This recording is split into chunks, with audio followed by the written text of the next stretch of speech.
Bonsoir et bienvenue sur le plateau du Grand Direct. Très heureux de vous retrouver en ce jeudi 11 février. Nous rejoindrons dans quelques secondes le nouveau patron de la Fédération Rassemblement National des Bouches-du-Rhône, Franck Alizio, qui est aussi conseiller régional. On évoquera avec lui sa mission, les ambitions pour sa fédération, les élections, et puis aussi le débat ce soir entre Marine Le Pen et le ministre de l'Intérieur. Nous irons ensuite à Marseille, toujours nous resterons à Marseille puisque Franck Alizio est marseillais, avec les hospitalisations qui inquiètent les médecins, des hospitalisations de plus en plus jeunes.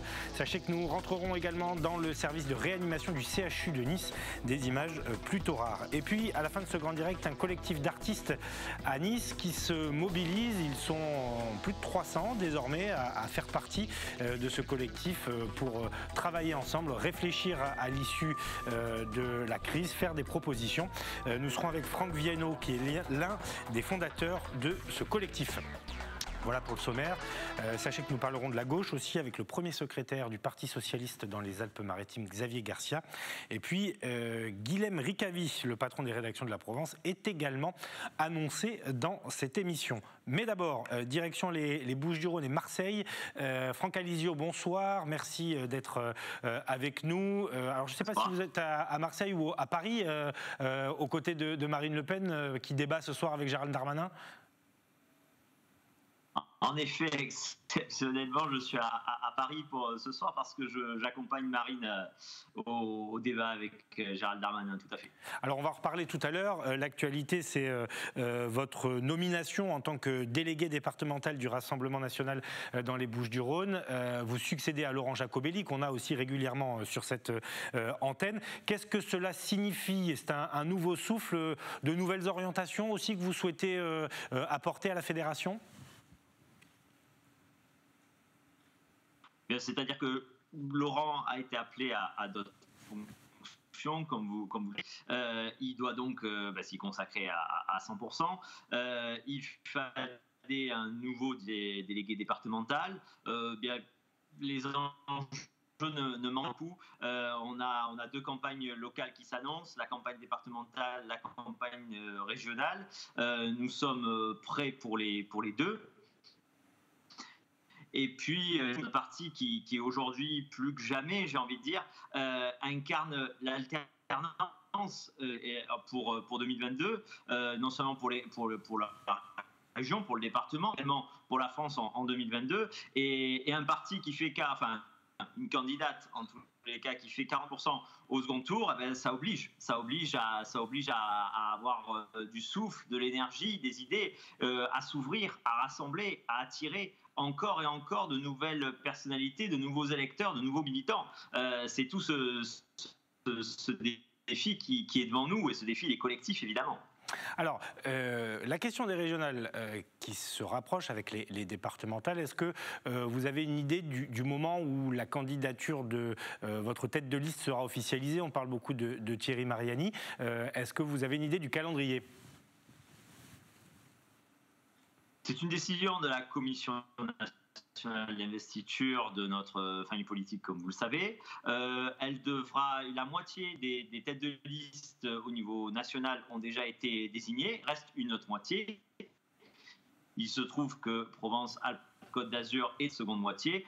Je n'ai pas de calendrier. Je pense qu'on devrait être fixé au courant du mois de mars, mais je n'ai pas de calendrier, je n'ai pas de date, je n'ai pas d'informations particulières là-dessus. Alors vous êtes conseiller régional, quels seront les grands axes de la campagne? Sur quoi comptez-vous capitaliser? Parce que les sondages vous sont plutôt favorables, en tout cas ils ne sont pas défavorables au Rassemblement National. Et on a notre actif d'avoir été l'opposition régionale, donc celle qui a travaillé les dossiers, celle qui s'est préparée. Et vous savez, il y a beaucoup de choses qu'on a pu, il y a certaines choses qu'on a pu approuver pendant ce mandat. Le problème, c'est les 30% qu'on n'a pas approuvés et qu'on aurait fait très différemment de Renaud Muselier. compris d'ailleurs sur des sujets comme le développement économique. Nous, notre priorité, par exemple, n'aurait pas été de saupoudrer toutes les entreprises, mais de saupoudrer, d'investir, d'aider en particulier les petites entreprises, les PME, les TPE, les commerçants, les artisans, qui aujourd'hui, en plus, souffrent d'autant plus. Mais ça, c'est une philosophie. Pour vous, la majorité actuelle de Renaud Muselier a raté son accompagnement des entreprises en difficulté en pleine crise sanitaire ? C'est pas tant pendant la crise sanitaire qu'il y a un problème, c'était au long cours. C'est-à-dire que c'est un problème de philosophie. Nous, notre philosophie, c'est concentrer les moyens de la région sur ceux qui en ont vraiment besoin. C'est-à-dire que quand vous investissez, lorsque vous aidez à investir une toute petite entreprise, un commerçant, un artisan, c'est lui qui a besoin de la région, c'est pas le grand groupe. Ça, c'est une philosophie qu'on avait, c'est une différence qu'on avait déjà dans la campagne de 2015. Évidemment, elle s'est confirmée pendant ce mandat. Donc voilà, là je vous parle d'économie, il y aurait d'autres sujets. On a le localisme. Le localisme, c'est quelque chose que nous on considère que ça aussi, c'est de l'ordre de la philosophie politique générale, orientée sans arrêt tout en fonction de la région, donner une priorité sans arrêt au local, depuis la production agricole en passant par nos entreprises. C'est toute une... Voilà, c'est des points comme ça et qui diffèrent beaucoup de la gestion de Renaud Muselier durant ces 6 ans. Alors avant de vous libérer, Franck Alizio, un mot quand même de l'affrontement ce soir, alors dans le bon sens du terme, hein, puisque c'est un débat qui va opposer le ministre de l'Intérieur Gérald Darmanin et la présidente du Rassemblement national Marine Le Pen sur l'antenne du service public. C'est un moment déjà charnière dans la course à l'Élysée de Marine Le Pen, qui est officiellement candidate, hein, il n'y a pas de suspense pour 2022, mais c'est un moment important du débat public. Oui, c'est un moment de télévision, c'est un moment d'échange. Après, ça ne vous a pas échappé, Gérald Darmanin ne sera pas a priori candidat à la présidentielle, donc il n'est que le représentant d'Emmanuel Macron ce soir. Marine Le Pen compte l'interroger sur des sujets bien précis que sont l'islamisme, l'insécurité, l'immigration. Mais elle a déjà débattu avec Gérald Darmanin il y a 18 mois de ça, je crois me souvenir. Il était alors ministre du budget. Du budget, tout à fait. Ça s'est très bien passé du côté de Marine Le Pen, donc je m'inquiète pas trop pour ce soir, mais ça sera un moment de vérité parce que chez Gérald Darmanin, il y a beaucoup de... C'est un petit peu on va dire un grand diseur et un petit faiseur. Voilà, il y a beaucoup de grandes déclarations. Mais il y a des petites actions homéopathiques et c'est ça que notre présidente va souligner ce soir. C'est lui qui se met en danger ce soir parce qu'il a tout à perdre dans un débat comme celui-ci face à une femme politique qui maîtrise le sujet de la sécurité, de l'immigration. Vous comptez quoi? Elle compte quoi? Le confronter face à ces contradictions? On en attend beaucoup quand même de cet échange. Je pense que Gérald Darmanin est attiré par la lumière. Ça c'est clair. Il refuse jamais une occasion de se mettre en avant. Maintenant, nous on y va en effet pour dire des choses devant les Français. Hein, c'est toujours pareil. À travers ce débat, il y a des vérités à dire, des analyses à faire, des constats à faire et surtout des propositions à faire. Car vous l'avez vu, rien que pour parler de la loi sur le séparatisme, qui ne s'appelle plus comme ça d'ailleurs, nous avons un contre-projet. Ce contre-projet, on considère que c'est la véritable réponse, la réponse forte qu'il y avait à faire après les attentats à Nice en fin octobre et l'assassinat de Samuel Paty. Et on considère que le projet de loi qui est proposé par le gouvernement, lui, est homéopathique, qui ne répond pas. C'est une réponse faible à quelque chose qui avait été très fort et qui avait une fois de plus déchiré notre pays. Merci beaucoup Franck Alizio d'avoir accepté cette invitation donc juste avant le débat dans les coulisses du studio du service public. Je rappelle que vous êtes le nouveau délégué départemental du Rassemblement national dans les Bouches-du-Rhône. On se reparlera pour parler des départementales parce qu'on en parle un peu moins, mais on va voter en même temps pour les présidents de département aux prochaines régionales au mois de juin prochain. Le projet de loi d'ailleurs qui a officialisé le décalage de ces élections a été voté. Merci Franck Alizio, à bientôt sur les antennes d'Azur TV. À bientôt. Dans cette émission, la crise de la Covid-19 n'est jamais bien loin puisque nous n'en sortons pas et notre région est soumise à une véritable tension. Les Alpes-Maritimes, nous en parlons beaucoup, mais nous allons voir dans quelques instants avec le docteur Lévi Mosikonachik à Marseille et dans les Bouches-du-Rhône, la situation est également préoccupante. Les hospitalisations inquiètent parce que ce sont des patients plus jeunes qui arrivent entre les mains des médecins. Claudia Olivier, elle, a pu rentrer au service, dans le service de réanimation de l'hôpital Pasteur 2 à Nice, le CHU, où quasiment tous les lits dédiés au Covid sont occupés, mais malgré tout, les équipes font face. Aujourd'hui, sur les 19 lits dédiés aux patients Covid du service réanimation du CHU de Nice, 16 sont occupés. Pour le professeur Carole Hichet, chef du pôle réanimation au CHU de Nice, la situation reste tendue. On a quand même beaucoup de patients, Covid et non Covid, mais on peut faire face puisqu'on n'est pas plein à 100%. On a encore des lits qui sont vides et on a aussi des possibilités dans le reste du département 06 et on se partage la tâche sur le plan des soins critiques, bien entendu. Chaque jour, les équipes de réanimation ne cessent de s'adapter pour optimiser la gestion des lits. Optimiser, c'est avoir une réserve de lits comme on l'a dans ce service qui est un gros service dans lequel on a une partie de lits de réanimation lourde et une partie de lits qui sont des soins intensifs. Ceci n'est pas une nouveauté, ça a toujours existé depuis 20 ans qu'il y a un décret sur les soins critiques.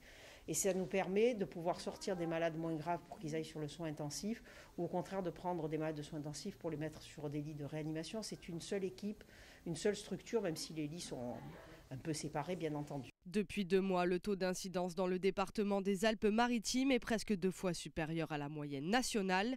Malgré cette situation de tension, l'ensemble des équipes du service réanimation gardent le moral. Le mental est plutôt bon, il y a un turnover important entre les infirmières de réanimation et les infirmières anesthésistes. Donc il y a vraiment la force de notre service, c'est qu'il y a des infirmières anesthésistes qui peuvent venir nous renforcer, qui font beaucoup de bien aux infirmières de réanimation. Et donc ça soulage les équipes et c'est important. Et donc le moral est plutôt bon. Une crainte à présent, quelles seront les conséquences de la propagation des variants bien présents dans les Alpes-Maritimes? Une nouvelle flambée épidémique n'est pas à exclure. Voilà, on en parlait hier avec le chef du service infectiologie, Michel Carles. 14% pour l'instant selon les premières données de cas de variants, mais on attend des chiffres ces jours-ci qui laissent craindre que cette proportion de variants dans les cas détectés dans les Alpes-Maritimes est supérieure. Des Alpes-Maritimes, on traverse la région, direction Marseille. Bonsoir, docteur Annie Lévi Mosikonachik, docteur à l'hôpital Nord de Marseille, cofondatrice du collectif aussi Hôpital Nord, dont on parle assez régulièrement sur cette antenne. Je vous ai entendu tirer la sonnette d'alarme finalement sur la situation dans les Bouches-du-Rhône parce que vous avez constaté que c'est l'âge en ce moment des patients qui vous inquiète un peu, je crois, à l'hôpital Nord. Les patients sont un peu plus jeunes. Voilà, en effet, c'est la réflexion malheureusement qui doit aujourd'hui un peu nous hanter, c'est le fait que en réanimation, mes collègues réanimateurs ont alerté sur le fait que les sujets sont plus jeunes. En effet, des patients de 30 ans, 35 ans sont en réanimation. Alors certains avec des comorbidités, la plus importante c'est le poids, c'est vrai, mais en effet... c'est la réalité. Et moi-même, vous pensez que c'est lié à la virulence du virus lui-même, que c'est pas dû au hasard? Pardonnez de m'exprimer ainsi, mais non, c'est pas dû au hasard. Je pense qu'on est devant certains variants qui sont très contagieux et qui touchent des populations plus jeunes, en effet. Vous avez des données, vous, dans les Bouches-du-Rhône, sur ces fameux variants Santé publique France estime à 14% des cas positifs dans les Alpes-Maritimes, les cas liés aux variants. C'est probablement plus parce que de vieilles analyses. Est-ce que vous avez un début de chiffrage ?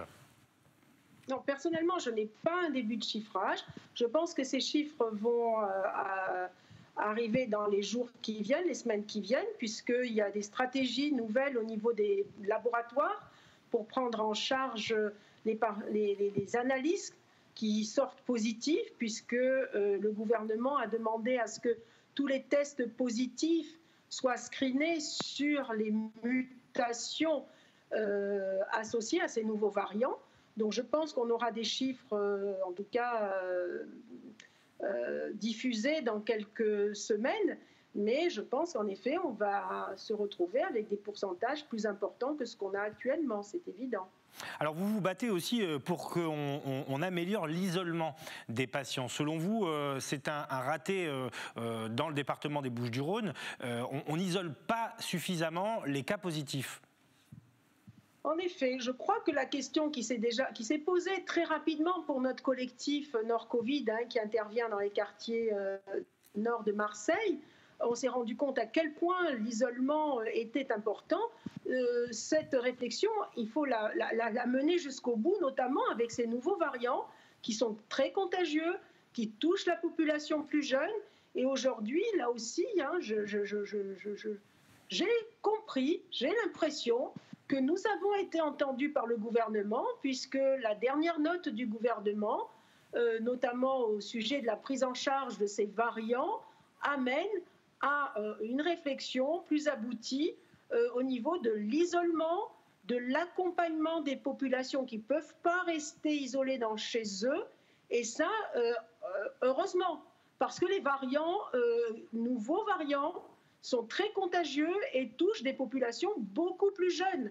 Et si on n'intègre pas à la fois l'isolement de qualité et le suivi des patients Covid, notamment ceux qui vivent dans des habitations petites par rapport à nombre d'habitants sous le même toit, on va arriver à avoir des hôpitaux très rapidement saturés. Oui, parce que c'est toujours ça le risque, c'est qu'évidemment il y a un afflux en même temps dans les services de réanimation. Vous préconisez quoi? Qu'on réquisitionne des chambres d'hôtel, par exemple, que les collectivités mettent à disposition aussi le parc immobilier dont elles disposent? Bien évidemment, je pense qu'il y a déjà une expérimentation qui a été faite sur Marseille, dont on ne parle pas beaucoup, mais qui existe et qui a été obtenue parce que nous avons sollicité de nombreuses fois la préfecture. Aujourd'hui, avec les variants qui sont très contagieux, qui touchent une population plus jeune, il faut bien évidemment armer encore plus ces dispositifs avec, pas des réquisitions, mais des conventions simplement avec certains hôtels qui seront donc des partenaires à part entière de la prise en charge du Covid dans cette étape-là de cette pandémie, bien évidemment. Une dernière chose, dans les Bouches-du-Rhône, les autorités politiques, les médecins sont prêts à mener de nombreuses expérimentations dans les restaurants, dans les transports en commun aussi. Vous avez donné votre avis aussi sur la question. Vous n'y êtes pas opposé, mais à condition que les marins-pompiers soient activement associés, l'IHU pour tester et dépister. Ma question est la suivante, dans quelle mesure on peut mener des expérimentations dans les musées, dans les transports, dans les restaurants pour essayer de redonner un peu de vie à toutes ces activités? C'est envisageable et vous pensez qu'on peut le faire? Écoutez, moi personnellement, l'expérimentation me gêne un petit peu dans le sens de façon... Pourquoi ça me gêne une expérimentation? Parce qu'une expérimentation, on n'est pas sûr du résultat. Et une expérimentation, ça veut dire qu'on peut en fait avoir comme conclusion qu'on a augmenté le nombre de cas. Sinon, si on était sûr du résultat, eh ben, on ne parlerait pas d'expérimentation. Donc attention, moi je pense qu'aujourd'hui, mobiliser les marins-pompiers, mobiliser l'IHU pour ouvrir une dizaine ou une quinzaine de restaurants aujourd'hui à Marseille, où on sait que le virus circule de façon importante, puisque les marins-pompiers justement ont montré dans les eaux usées il y avait 3 fois plus de contamination que la semaine dernière. Je considère que s'il y a une expérimentation à faire, c'est plutôt travailler sur les mobilités, sur les transports en commun, voire réellement faire des prélèvements, voir s'il y a des heures de pointe, il ne serait pas plus utile d'augmenter la cadence des bus plus tôt. Et ça, c'est une vraie expérimentation qui pourrait changer nos pratiques aujourd'hui de mobilité. Et ça, à mon avis, c'est une façon dont les responsables politiques pourraient aider à casser des chaînes de contamination. Donc moi, je suis pour les expérimentations, mais plutôt des expérimentations qui amènent à ce qu'on s'assure au moins que les transports en commun, notamment, ne soient pas une source notamment de contamination. Ça, oui, ça me paraît une bonne expérimentation au jour d'aujourd'hui, avec la possibilité d'augmenter le nombre de cadences des bus, parce qu'à 18h, il ne faut pas se cacher la face, nous sommes très nombreux dans les transports en commun. Merci beaucoup, docteur Annie Lévy-Mosiconacci, médecin à l'hôpital Nord de Marseille et donc fondatrice de ce collectif Nord Covid, évidemment sous l'égide des équipes et du travail que vous faites dans votre hôpital. Merci et à bientôt. Vous étiez bien sûr en direct une nouvelle fois sur les antennes d'Azur TV. On va reparler politique dans peu moins de 10 minutes maintenant avec Xavier Garcia, le premier secrétaire du Parti socialiste dans les Alpes-Maritimes.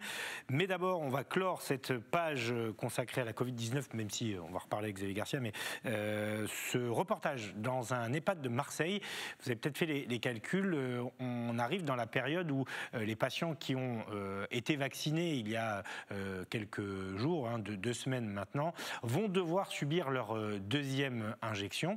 Rares sont les établissements, les centres de vaccination qui disposent de ces doses, mais c'est le cas de cette résidence marseillaise où s'est rendu Yentel Criado. L'injection s'était bien passée, monsieur, la première? Il n'y a pas eu de fièvre depuis? Vous n'avez pas attrapé le Covid entre-temps? Une première injection sans encombre. Ce résident peut alors passer à la deuxième dose du vaccin. La vaccination se poursuit dans cette résidence pour seniors située dans le 8e arrondissement de Marseille. On détend bien le bras, super. Ça va? Oui. C'est vrai qu'en ce moment, on observe que les gens qui ont leur deuxième dose ont un peu plus d'effets à type de sentir un peu fatigué, un peu nauséeux, un peu de maux de tête et un petit rhume. Voilà, c'est juste qu'on se constate pour l'instant. Pas forcément pour tout le monde. Chacun réagit différemment au vaccin. Les résidents et le personnel de l'établissement volontaire ont reçu leur première dose il y a 3 semaines. Les marins-pompiers de Marseille procèdent aujourd'hui à la deuxième injection pour 54 d'entre eux. Certains veulent se protéger et protéger leur entourage. D'autres se font vacciner dans l'espoir de retrouver une vie normale. Je pense qu'après, quand on va vouloir aller à l'étranger, il va falloir être vacciné. J'aimerais bien aller au restaurant. Je pense que si tout le monde se fait vacciner, on verra peut-être une vie à peu près normale. Pour me protéger et protéger les personnes chez qui je travaille. C'est un soulagement, oui, parce que le premier vaccin, ça s'est bien passé. J'ai pas de retour négatif. Je suis contente. C'est un devoir, donc, plutôt qu'un soulagement. Je connais 2 catégories de personnes. Ceux qui subissent la vie et ceux qui choisissent la vie. C'est pourquoi je choisis ce vaccin. 34,7 monsieur, c'est bon, vous pouvez y aller. Ici, la famille des résidents peut également se faire vacciner. C'est le cas de cette dame venue accompagner son papa. Elle recevra en même temps sa deuxième dose du vaccin. Je soigne mon père et ma mère, donc c'est pour ça que je préfère me faire vacciner. Ils ont 96 ans. et maman 95, donc voilà, je préfère être vaccinée pour pouvoir m'occuper plus sereinement d'eux. Retrouver un peu de sérénité tout en conservant les gestes barrières et le protocole sanitaire. Ce matin, la directrice de l'établissement s'est elle aussi fait vacciner. Pour montrer l'exemple, on va dire. On continuera avec nos gestes barrières, puis nous en avons pris l'habitude. Mais effectivement, ça permet d'être un peu plus serein dans cette période des pandémies compliquées. Un vaccin qui pourtant n'a pas empêché le virus de s'installer. 2 résidents ont contracté la Covid-19 après avoir reçu la première dose du vaccin. Grâce à la première vaccination, les 2 cas de Covid que nous avons eus récemment sont beaucoup moins violents, je pense, que si nous n'avions pas été vaccinés. D'ici un mois, tous les résidents de cet établissement seront vaccinés, soit près de 70 personnes, l'un des rares à avoir obtenu les 2 doses du vaccin en quelques semaines. C'est tout bon pour moi, vous pouvez vous rhabiller. Voilà, il y a un petit point sur les taux d'incidence, on en parle beaucoup. En moyenne, dans notre région, 357 cas pour 100 000 habitants sont détectés. Les Alpes-Maritimes sont toujours en tête, y compris au niveau national, avec 455 cas, un taux de 389 pour les Bouches-du-Rhône, dont on parlait avec le docteur Lévi Mosiconacci, et un taux de 305 pour le Var. Ça reste plus élevé que la moyenne nationale, donc la situation est quand même, si ce n'est préoccupante, en tout cas tendue dans notre région, avec une vigilance accrue autour de ces taux d'incidence. Au chapitre économique, dans les Alpes-Maritimes, cette nouvelle révélée par Smart Radio, l'agence de presse radio ce matin, Amazon va installer un entrepôt à Carros, juste au-dessus de Nice. L'ouverture est imminente, des emplois vont être créés, sauf que le petit commerce, par exemple, est plutôt inquiet. Le sujet est signé Victor Labbé. L'entrepôt de 5000 m² dans la zone industrielle de Carros est en rénovation pour le moment. Son ouverture partielle est prévue à la mi-mai 2021. Amazon a annoncé la création de 40 emplois en CDI et 250 emplois indirects. En cette période de crise sanitaire, le géant américain affiche des bénéfices records.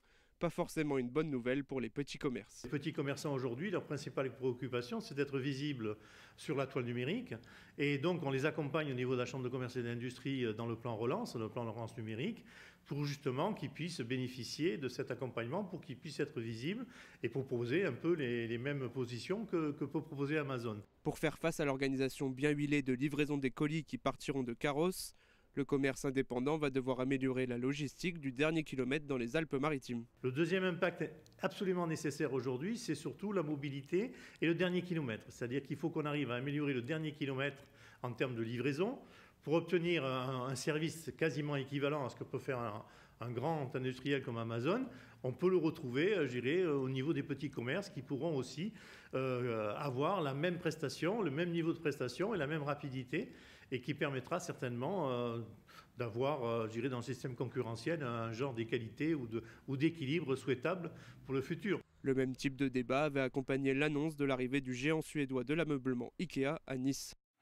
Dans le Var, visite ministérielle, Annick Girardin, ministre de la Mer, fait le tour des littoraux de notre pays pour réaffirmer le soutien et la présence de l'État. Reportage à Saint-Mandrier de Thomas Bernabé. La ministre de la Mer Annick Girardin poursuit son tour de France des littoraux français. Après les Landes, la ministre est arrivée hier dans le Var pour rencontrer les acteurs du milieu maritime. Ce matin, elle a par exemple rendu visite au sauveteur en mer de Saint-Mandrier et a même pu repartir avec un t-shirt. Direction ensuite les chantiers navals de l'IMS, un armateur spécialisé dans la réfection et la maintenance des yachts qui nous a fait visiter un de ces chantiers en cours. Mais alors quel était le but de cette visite ? Eh bien tout simplement pour montrer la présence de l'État auprès des acteurs locaux. Je crois que c'est le rôle de la ministre. Vous savez, quand je suis arrivée à la tête de ce ministère, j'ai dit que c'était le ministère de la planification, le ministère des usages et des usagers de la mer. Et donc si on veut parler aux usagers de la mer, on vient les voir. Donc ce sont des hommes, des femmes, ce sont des pêcheurs, ce sont ici des constructeurs de yachts ou de réparation, ce sont aussi des fonctionnaires investis, qui soient au CROSS, qui soient aux phares et balises, qui soient aux affaires maritimes, qui soient auprès des usagers au quotidien, parce que là c'est aussi important en matière d'innovation aussi au service des usagers. Après le Var, la ministre s'est rendue cet après-midi sur les chantiers navals de la Ciotat dans les Bouches-du-Rhône pour rencontrer des entreprises bénéficiant du plan France Relance. Elle devrait poursuivre son tour de France dans les prochains mois. Nous revenons à la politique avec Xavier Garcia qui est notre invité à 19h sur les antennes d'Azur TV, premier secrétaire du Parti socialiste dans les Alpes-Maritimes. Bonsoir, merci d'avoir accepté notre invitation. On a déjà parlé de cet appel, il est temps, en région Provence-Alpes-Côte d'Azur, 1500 signatures qui appellent à l'union de la gauche, une union quasi complète, on peut le dire, il ne manque que quelques détails. Et évidemment dans les Alpes-Maritimes, c'est d'autant plus d'actualité que vous en êtes un des fervents défenseurs depuis de longs mois maintenant. Est-ce que ça part bien cette affaire d'union pour les élections régionales? Parce que ça n'a pas toujours été évident non plus. Oui, effectivement, il y a un passif important entre les forces de gauche qui nous ont empêchés de faire des belles choses aux dernières municipales, mais aussi au régional 2015, puisque la division a été la cause de notre disparition. Et donc, moi, je me félicite de l'esprit de conciliation et de collaboration qui est en train de prévaloir chez toutes les forces de gauche, mais aussi chez des écologistes, puisqu'il y a beaucoup d'écologistes d'Europe Écologie Les Verts qui n'ont pas suivi la position nationale et ont déjà rejoint notre appel, et on espère que c'est de bon augure pour la suite. Oui, c'est le problème qu'on avait évoqué avec M. Dubuquois ou Mme Mesure, Europe Écologie Les Verts et la France Insoumise, ce cavalier seul voulu par la direction parisienne. Est-ce que les discussions avancent? Parce que sur le terrain, on a plutôt l'impression que les écologistes de notre région sont favorables à cette union. Oui, effectivement, il y a déjà 200 écologistes qui ont signé l'appel. Et pour rappel, il y a moins de 400 militants qui avaient voté pour la désignation de leur chef de file et aussi de leur position commune. Donc effectivement, c'est de bonne augure. Moi, j'ai l'impression que la raison va prévaloir. Mais en attendant, nous, on travaille sur le fond, on travaille sur le projet avec tous les partenaires de gauche, mais aussi les citoyens qui sont associés à cette démarche et qui ont participé hier à la présentation, parce qu'aujourd'hui, les partis politiques ne suffisent plus pour représenter l'ensemble de la société. Alors le programme n'est pas encore sur la table, il n'est pas encore rédigé. Néanmoins, est-ce qu'il y a de grandes orientations parce qu'on se dirige, selon les sondages en tout cas, vers un duel entre le Rassemblement national et les Républicains. J'imagine que vous souhaitez porter une autre voix. Oui, effectivement. Moi, je prendrai un exemple qui concerne notre département. C'est l'aéroport. Vous avez vu qu'aujourd'hui... Alors, j'allais y venir, mais allons-y alors. Le projet d'extension de Roissy a été abandonné.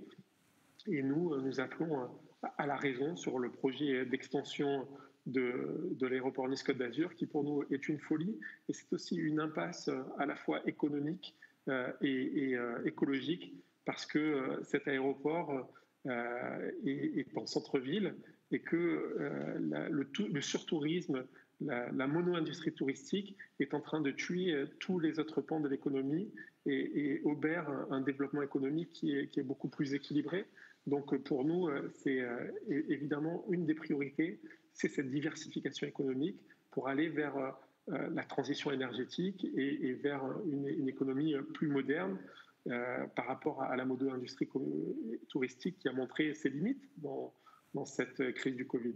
Oui, vous pensez que la crise de la Covid-19 aurait dû faire infléchir les autorités, l'aéroport, la métropole Nice-Côte d'Azur, enfin la majorité de la métropole Nice-Côte d'Azur, sur cette question justement de l'extension? Et bien évidemment, ce projet d'extension nous semblait déjà démesuré avant la crise de la Covid-19, mais aujourd'hui, il est totalement hors de propos.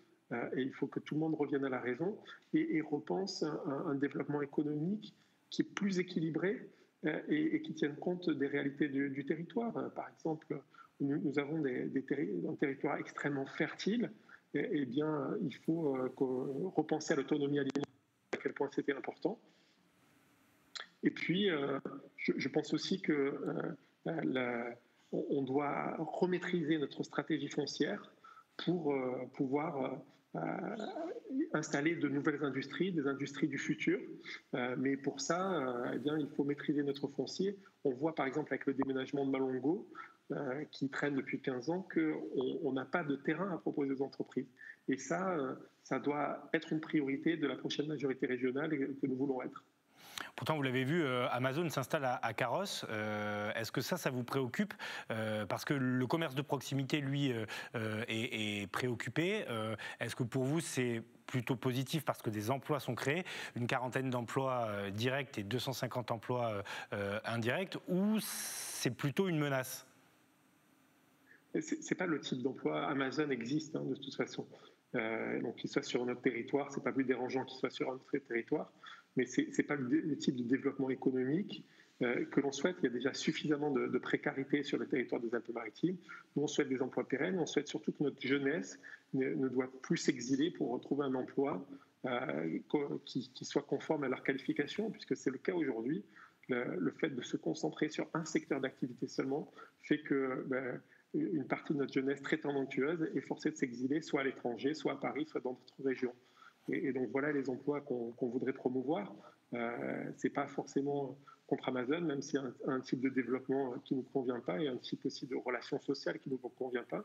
Mais c'est avant tout un projet global qui veut un modèle de société qui tire les leçons de la crise de la Covid-19 et qui tire aussi les leçons des échecs de notre territoire. On est un territoire où il y a le plus de pauvreté en France, le plus d'inégalités, et ça, c'est le modèle économique et les impasses dans l'aménagement du territoire dans laquelle nous ont conduit les majorités de droite successives. Une dernière chose, Xavier Garcia, vous êtes niçois. La situation dans notre département et sur le territoire de la métropole ne vous a pas échappé. La situation sanitaire, beaucoup de mesures sont prises ou annoncées. Pourtant, les chiffres ne baissent pas. Est-ce que vous pensez que la vérité est ailleurs, pour paraphraser une célèbre série ? Je crois qu'il faut beaucoup de modestie, à la fois quand il y a des chiffres qui sont bons et quand les chiffres sont mauvais. Christian Estrosi n'était pas plus responsable, par exemple, des bons chiffres de Nice pendant les 2 premières crises qu'il est responsable aujourd'hui des mauvais chiffres. Ce qu'on peut reprocher aux responsables locaux, et en particulier à Christian Estrosi, le maire de Nice, c'est de tourner son regard vers l'extérieur. Il a voulu interdire les locations saisonnières pour les vacances de février. Aujourd'hui, encore, il parlait d'analyser le contenu des toilettes des avions pour voir s'il y avait des virus. Et or, le virus, il n'est pas à l'extérieur. Aujourd'hui, il est là avant tout. Il est à l'intérieur de nos portes. Et je crois que c'est plus à l'extérieur de se méfier de la population des Alpes-Maritimes que le contraire. Et donc, ce sont la communication, en tout cas des autorités publiques, de Christian Estrosi en particulier, doit aller vers les Niçois pour renforcer les protocoles sanitaires à l'intérieur des écoles, à l'intérieur de nos hôpitaux, à l'intérieur de nos commerces, à l'intérieur aussi des familles et des cercles amicaux, parce que c'est là qu'on se contamine en priorité. Et donc, cette communication doit être mieux ciblée. Mais malheureusement, je crois que le virus a sa propre dynamique et que les pouvoirs politiques doivent rester modestes. Merci beaucoup Xavier Garcia d'avoir accepté notre invitation en direct ce soir sur les antennes d'Azur TV, premier secrétaire du Parti Socialiste dans les Alpes-Maritimes. À très bientôt. On enchaîne avec Guilhem Rickavi qui est déjà là, le directeur des rédactions du groupe La Provence. Bonsoir Guilhem, très heureux de vous retrouver. Pas mal de sujets à évoquer avec vous, des sujets d'ordre macroéconomique et des sujets du quotidien dont on parlera demain et qu'on pourra lire dans les colonnes de la Provence. Alors il y a les pages corse, ça on le garde pour la fin parce que c'est le petit plaisir du vendredi. Mais d'abord, la dette de la France, c'est une question chère à Éric Revel, qui sera de retour demain sur ce plateau. Mais c'est vrai que depuis le début de la crise sanitaire, alors il n'y a pas d'argent magique, avait dit le président Macron. Néanmoins, on a dégainé les milliards pour tenter d'aider tout le monde. Oui, effectivement, vous avez raison, Nicolas. Le président Macron aime le redire souvent. quoi qu'il en coûte, la France aidera les Français à vivre cette période difficile, que ce soit les particuliers mais aussi les entreprises. Pour cela, des millions et des milliards d'aides ont été débloqués, des millions également pour acheter des doses de virus. Et donc cet argent-là que la France n'a pas dans ses caisses, eh bien, elle est bien obligée de l'emprunter à l'étranger. Et c'est l'agence France Trésor, qui est une agence nationale qui gère justement l'achat d'argent pour financer nos besoins actuels. Et on a voulu savoir comment la France faisait véritablement pour aujourd'hui subvenir aux besoins massifs de cash, de trésorerie, puisqu'il faut payer les gens en activité partielle, il faut payer l'activité sanitaire autour des soignants, il faut pouvoir aider les entreprises à vivre. Et donc Marie-Cécile Béranger propose un dossier très complet sur la question.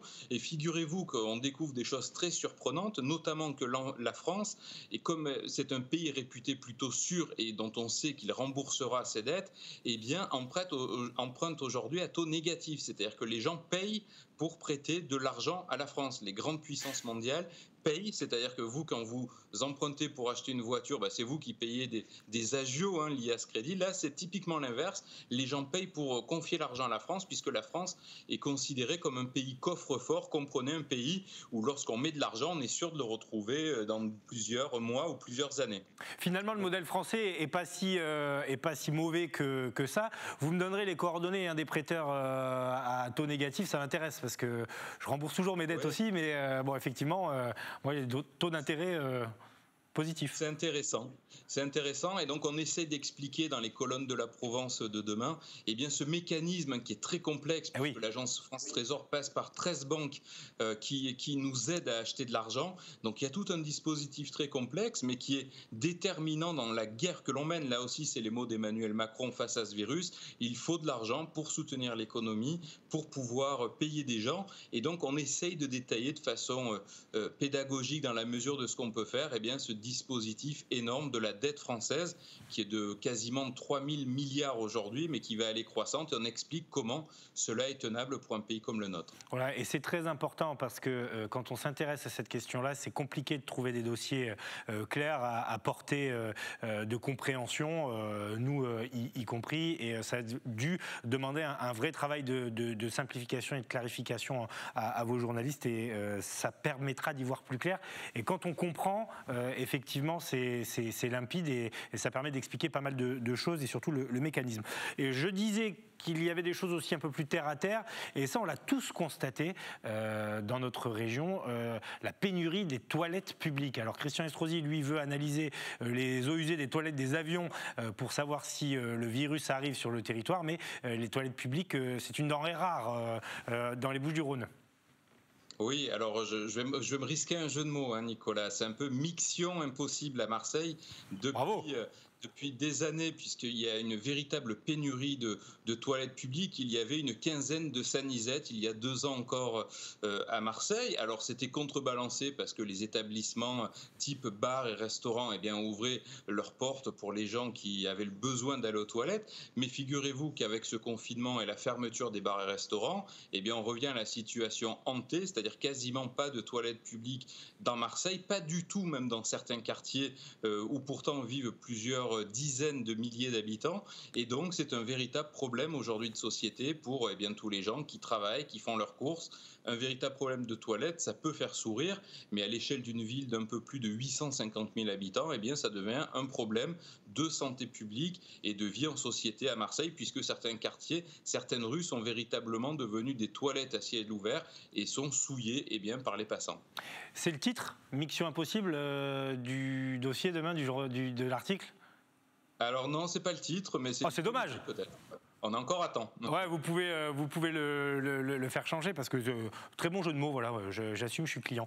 Dernière chose, dossier corse, évidemment demain, je dis évidemment parce que c'est une tradition, d'autant que la diaspora corse dans notre région et dans les Alpes, dans les Bouches-du-Rhône à plus forte raison, est importante. Qu'est-ce qu'on va y retrouver ? Alors, un sujet qui concerne tous les Corses qui veulent aller sur leur île, ou en tout cas les gens du continent qui veulent y aller, puisqu'on sait que c'est devenu obligatoire pour se rendre sur le territoire corse de disposer de résultats d'un test PCR négatif. C'est le fameux passeport qui avait été demandé déjà il y a plusieurs mois pour éviter la contamination massive de la Corse, qui n'est pas prête, en tout cas dans ses hôpitaux, à accueillir un nombre massif de patients. Et donc, Marine Stromboni, qui s'occupe de cette chronique corse du vendredi dans la Provence, eh bien, détaille le process, les mesures à appliquer lorsqu'on veut aller en Corse aujourd'hui. Et elle donne la parole également à des professionnels du tourisme et également à des transporteurs qui nous disent pourquoi c'est quand même aujourd'hui très compliqué d'aller en Corse dans ces conditions. Tour d'horizon très détaillé de la question, point sur la pandémie, également sur l'île de Beauté. La situation, on le sait, tendue et fragile.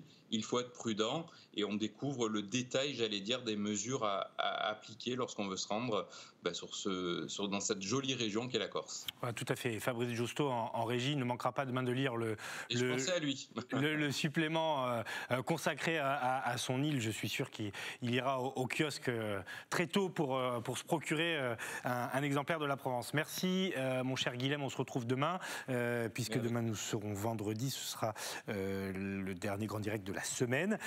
Merci à vous d'être intervenu une nouvelle fois en direct ce soir. Il nous reste un petit quart d'heure à passer ensemble.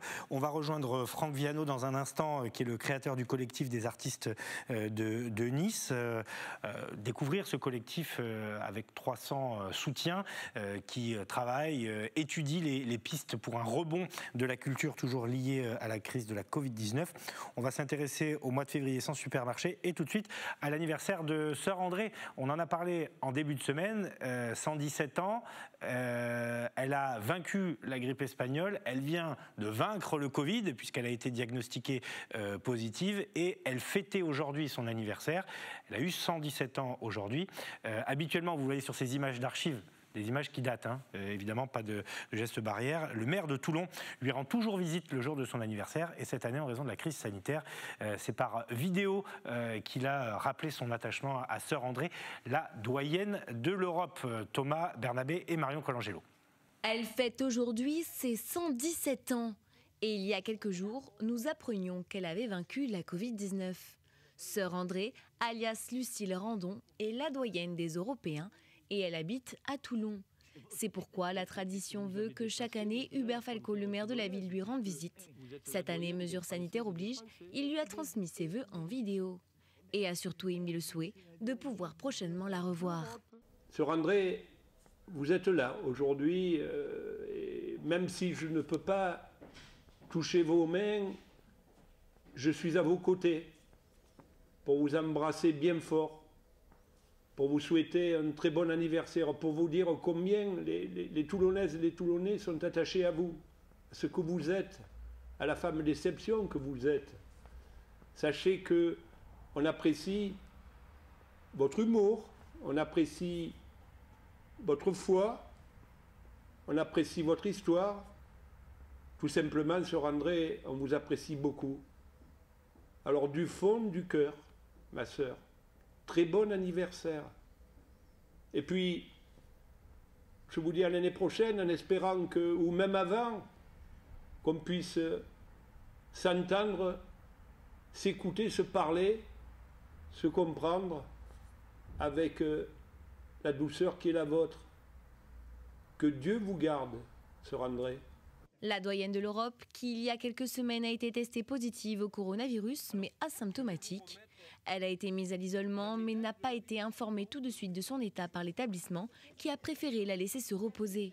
Sœur André a déclaré dans une interview qu'elle n'avait pas eu peur, car elle ne craignait pas la mort.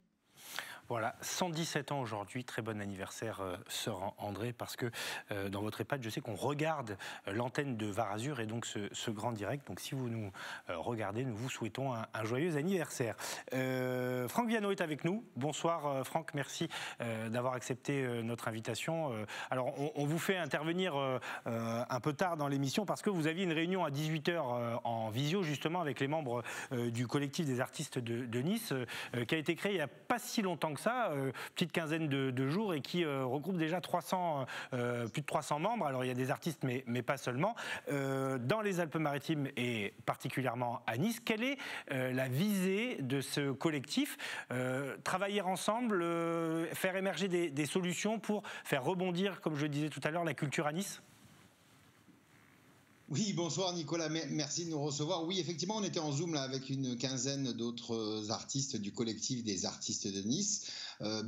Notre but, c'est de partager, c'est de s'aider, c'est de monter des spectacles ensemble, à la fois des spectacles qui pourraient être extérieurs, mais aussi dans les salles dès que les salles réouvriront, et aussi se positionner sur des appels d'offres comme celui de la ville de Nice, Nice 100% culture à l'école, voire Mon été à Nice, et peut-être bientôt là une petite surprise puisque nous travaillons sur un événement extérieur qui permettra de faire connaître une partie des artistes du collectif des artistes de Nice, oui, qui a effectivement 15 jours d'existence, même si on y réfléchissait déjà depuis quelques mois entre les déconfinements, et qui aujourd'hui atteint, la page en tous les cas, atteint 360 membres, dont à peu près 220 artistes. Donc on est très très content que ces gens-là nous aient rejoints et qu'on puisse tous travailler ensemble. Ouais, c'est une belle performance parce que 220 artistes, je me concentre sur les artistes parce que c'est toute la visée de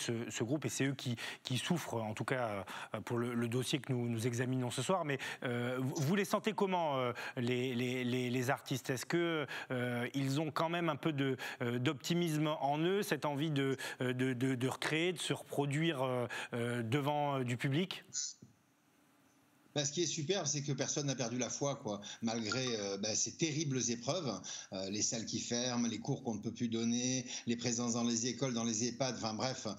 Et finalement, personne n'a perdu la foi et tout le monde se retrouve autour de ces valeurs de partage et d'entraide. Et ça fait du bien, ça fait chaud au cœur. Et en quelques jours seulement, il y a déjà des projets qui sont nés de mélange d'artistes. Alors ça va de musiciens et chanteurs, ça va de pair, mais il y a aussi des plasticiennes, il y a aussi un ferronnier d'art, il y a aussi des artistes qui sont des cuisiniers, par exemple, et des pâtissiers, qui sont des artistes comme les autres. Et l'idée, c'est vraiment de se regrouper pour se donner des coups de main. On a tous des talents, on a toutes des compétences, des prédispositions pour certains. Et l'idée, c'est de donner la main aux autres. Et puis le jour où on a besoin, de pouvoir recueillir peut-être un coup de main de la part. Nous, on le fait depuis des années dans nos événements. Ça fonctionne. On était sur un groupe réduit. On a décidé de le faire sur l'ensemble de la ville, voire au-delà. Peut-être qu'en tout cas, on se rend compte que les gens adhèrent et on est très content de ça. Je me suis baladé plusieurs fois dans la semaine sur la page, sur les réseaux sociaux où vous êtes vous-même d'ailleurs très actif.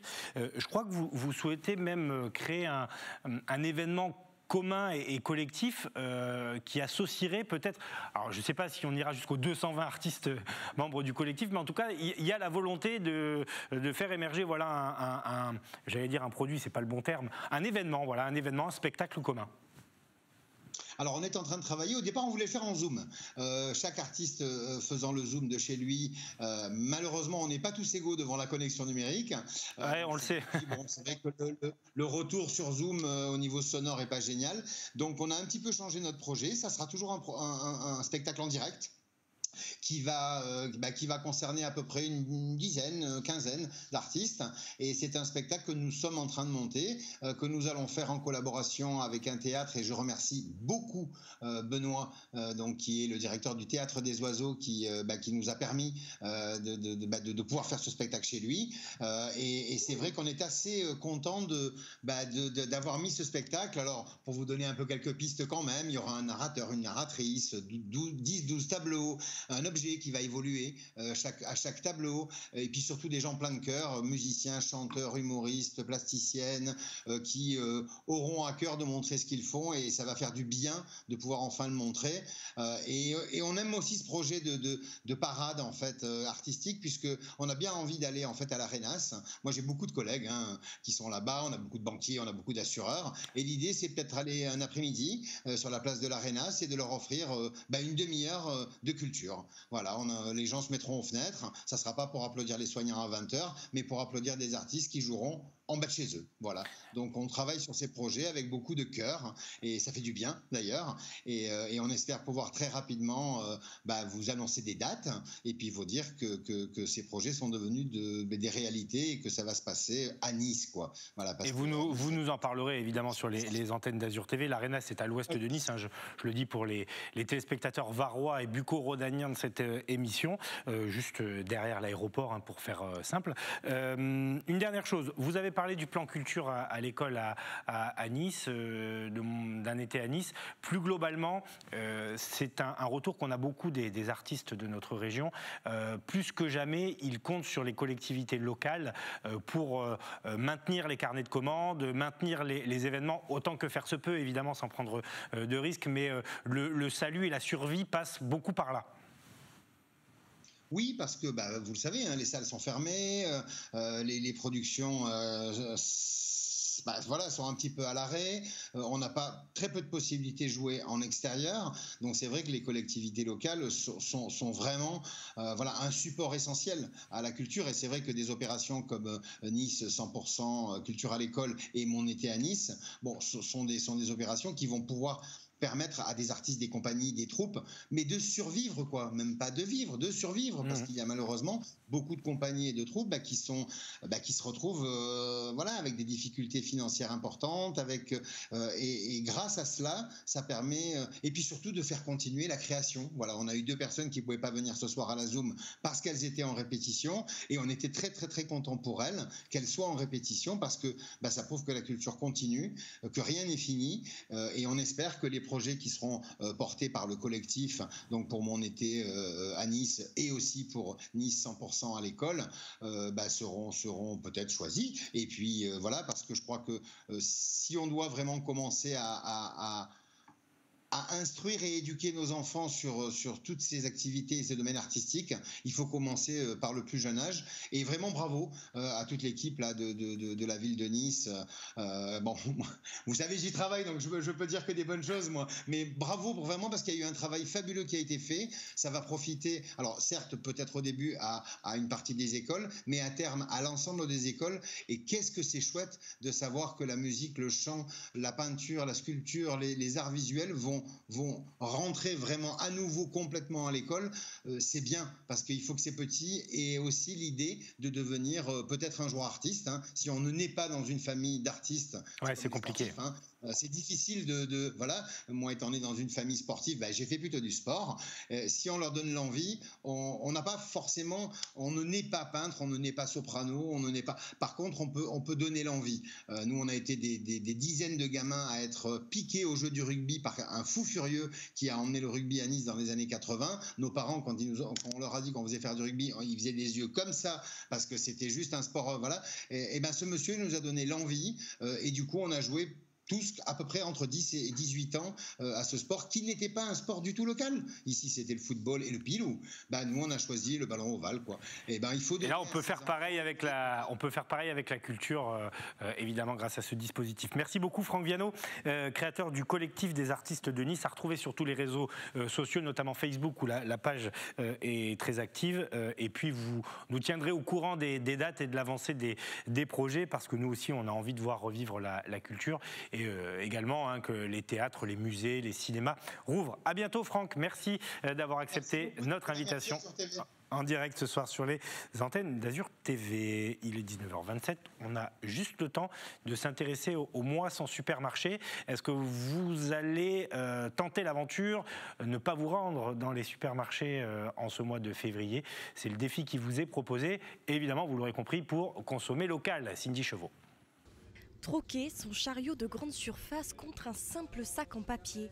C'est ce qu'a choisi Danielle, consommatrice marseillaise, pour suivre le défi février sans supermarché.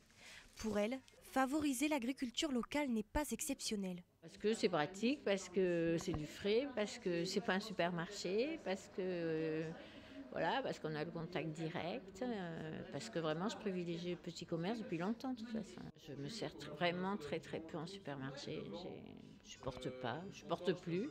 Se rapprocher de la nature, encourager le commerce de proximité ou encore changer ses habitudes, le défi sollicite les clients à privilégier les petits commerçants au détriment des grandes enseignes. Une aubaine pour les épiceries paysannes des petits quartiers. Les gens viennent une fois, 2 fois pour se dépanner, puis après ils continuent parce que les produits sont bons, à un prix qui est raisonnable, et ils se rendent compte que c'est mieux de consommer quelque chose qui vient d'Aubagne ou d'Aix que d'Espagne, du nord de l'Europe ou de l'est de l'Europe. Plein de gens nous disent qu'ils apprécient ce lien entre eux et toutes les personnes qui travaillent dans l'épicerie. Donc oui, on a gardé un certain lien, et c'est vrai qu'avec en plus le confinement, le couvre-feu, ça a renforcé un petit peu ce lien entre nous et les clients. Un lien renforcé pendant la crise sanitaire, notamment lors d'échanges de recettes et de bons conseils. Aujourd'hui, le bilan des précédentes années porte ses fruits. J'ai eu beaucoup de contacts, surtout cette année, avec les différentes personnes qui ont relevé ces défis. Et souvent, ce qu'ils me disent, c'est que pendant le mois de février, ils sont vraiment mis à fond. Ils ont vraiment essayé de pas du tout mettre les pieds dans les supermarchés pendant ce mois-là. C'est difficile de tenir ce rythme-là toute l'année. En revanche, ce défi leur a permis de changer certaines habitudes. Ils ont découvert une ferme qui vendait des légumes pas très loin de chez eux, ou une ferme qui vendait du fromage pas très loin de chez eux, et du coup ils ont découvert des nouvelles saveurs. Et en général, voilà, ça reste, c'est des réflexes qui restent, quoi. Souvent aussi ça implique de cuisiner davantage, donc les gens, ce défi incite les gens à se remettre au fourneau. Et en général, ils en éprouvent un grand plaisir, en fait, à le faire. Et dans le contexte de crise sanitaire que nous connaissons actuellement, le constat, c'est qu'il y a beaucoup plus d'initiatives qui ont été créées pendant le confinement, et qui perdurent aujourd'hui, en fait. Acheter son pain en boulangerie et redécouvrir le primeur de son quartier, une petite initiative aux grands effets à adopter jusqu'à la fin du mois. Et c'est la fin de ce grand direct. Merci de votre fidélité. On se retrouve demain avec le retour, si tout se passe bien, d'Éric Revel. Merci à Théo Sarfati, Ilan Dehé, Fabrice Giusto, Sébastien Lyotard, bien sûr, Philippe Caudet, Stéphanie Mossman. Et un merci tout particulier à Aurélien Blot pour la préparation tablette ce soir. Bonne soirée et à demain.